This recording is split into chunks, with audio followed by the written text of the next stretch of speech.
Այսինքն այդ թեզը, այդ շանտաժի լեզվով ժողովրդի հետ խոսելու ունակությունը, այս գործընթացում իշխանությունները մրցակից չունեն, անկեղծորեն ես պետք է ասեմ, սակայն բոլոր մեր հայրենակիցները կարծում եմ առավել քան լավ հասկանում են, թե ինչի մասին է խոսքը։ Նույն պատերազմը սկսվել է այս իշխանությունների օրոք, այդ զոհերը եղել են այս իշխանությունների օրոք,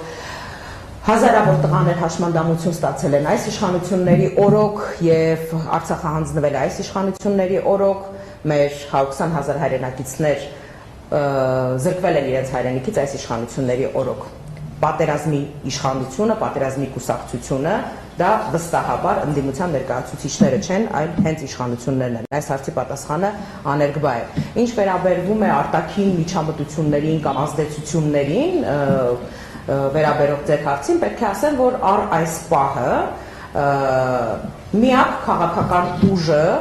որին աջակցել են այլ երկրների տարբեր ներկայացուցիչներ, նախագահներ, չինովնիկներ եւ այլն, դա քաղաքացիական պայմանագիր կուսակցությունն է,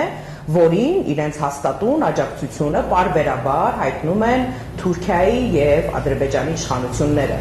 Եվ որևէ դեպքում ընդդիմության որևէ ներկայացուցիչ կուսակցության կամ մասնավորապես Բարգավաճ Հայաստան կուսակցության որևէ արտաքին ուժ կամ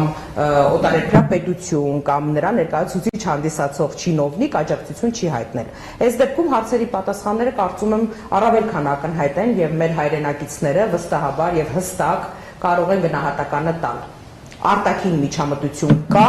եւ այդ միջամտությունը բացառապես քաղաքացիական պայմանագիր կուսակցության մասով է եւ աջակցողներն էլ Ադրբեջանը եւ Թուրքիան են։ Տիկին Տոնոյան, այնուամենայնիվ Նիկոլ Փաշինյանի այս